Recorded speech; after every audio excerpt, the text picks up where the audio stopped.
Kjo është themelore, mungesa e Kosovës në një mbledhje e cila bëhet për shkak të Kosovës.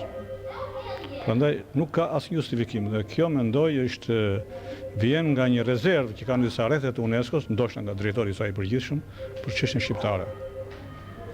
Po vetë titulli i seminarit të qarmatoset historia, mos provokon pak me thellë që të bëhet në vërtet të ndikohet në krijimin e një harrese, një kujtese historike? Jo, mendoj nuk ka të bëjë fare me këtë gjë. Të qarmatoset historia do të thotë të zhvishet historia e Ballkanit nga fryma e egër, shoviniste, agresive, nga urrejtja e një populli kundër popullit tjetër. Ky është kuptimi, nuk ka kuptim që të hiqet kujtesa, të zhvishet ana e keqe e saj, ana e keqe e kujtesës. A është e mbveshur historia shqiptare me diçka të keqe të tillë? Kur bëhet shqyrtimi i historisë ballkanse, natyrisht është gjëja më shumëtor kur bëhet një lloj simetrie që vjen të gjithë popujt në një kandar, si thuash. Natyrisht gjithë Ballkani në tërësi është infektuar nga nacionalizmi agresiv, por ka disa zona të tij që kanë një nacionalizëm shumë kriminal disa herë, dhe prandaj nuk janë të gjitha nacionalizmat të një shkalle. Tek disa janë më të buta, tek disa mund të jenë qesharake, po janë për, domethënë, si bëjnë dëm kujt, janë ato që quhen don kishoteske, kurse tek disa janë kriminale dhe agresive. Një nacionalizëm agresiv dhe kriminal quhet atë nacionalizëm që është i drejtuar kundër popujve të tjerë dhe që bën thirrje për të zhdukur ata popull ose për të luftuar. Nëse ka nacionalizëm në kulturën shqiptare, kjo që padyshim ka, se s'ka asnjë kulturë në Ballkan mos ketë nacionalizëm. Kjo më tepër është një vetëmburje nacionale, mund të jetë disa herë tepruar, që ju ka bërë dëm në radhë pas shqiptarëve dhe jo të huajve.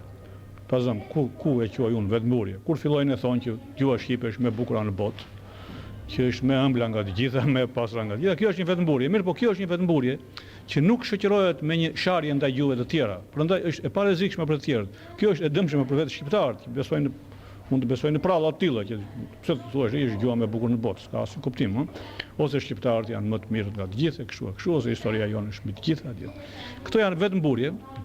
Nëse këto vetëmburje do të shoqëroheshin me një urrejtje për popujt e tjerë ose me një plan për të pushtuar në një vend, këto do të ishin nacionalizëm agresiv dhe i shëmtuar i vetë shqiptarëve.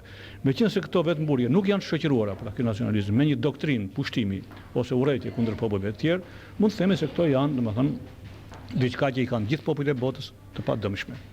Prandaj unë jam për atë që domethënë gjithmonë kur nuk duhet vënë kurrë paraleli se ajo është mënyra më e mirë për të justifikuar krimet. Të kaluarën e lashtë ballkanike përshkojnë mite të ndryshme, natyrisht sigurisht edhe historinë shqiptare. Si komentoni ju ndërlidhjen e miteve në historinë e kaluar ballkanike? Sa e kanë dhënë njëra tjetrës dhe e kanë luftuar njëra tjetrën? Po, mitet ashtu siç thash, përpara mund të jenë të padëmshme dhe të dëmshme. Mitet shqiptare, për shembull, e quajnë disa herë të huajt, e quajnë për të madhe shqiptarëve, që thonë neve kemi origjinë ilire. Siç thash, kjo nuk i prish punën asnjëriut. Shumë popull të vjetër quheshin që kishin origjinën nga Perëndit, për shembull. Po kjo nuk i bën këta popull, nuk jep asgjë negative. Prandaj këto ose miti thonë ju keni krijuar mitin e Skënderbeut. Ky nuk është një mit, është një vërtet historike. Edhe as kjo si bën dëm asnjëriut. Edhe sikur ne shqiptar të kemi tepruar ta zëm vlera e Skënderbeut, gjë që nuk është fare e vërtet. Por kjo është një puna jonë.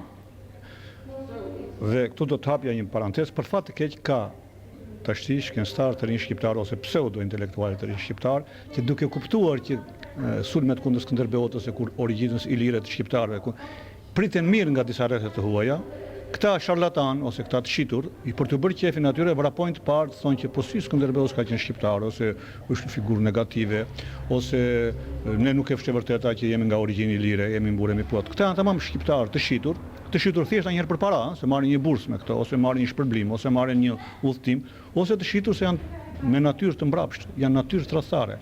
Edhe i kemi me emra ka kudo, në Shqipëri dhe në Kosovë ka.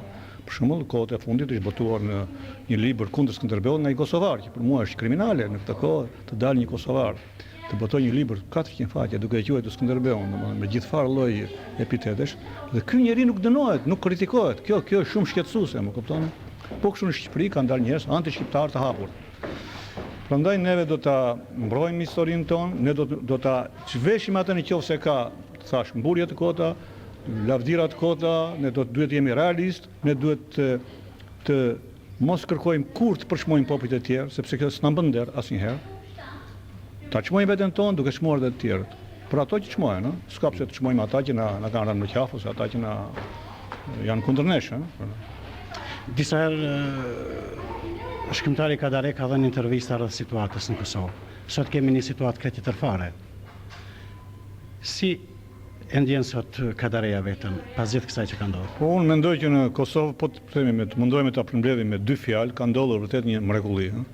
Asnjëri nga ne mund të mbulet që e parashikonte që papritur, pas një kulminacioni të konfliktit, për 2-3 muaj tragjedia të zgjidhej dhe Kosova praktikisht e lirë sot.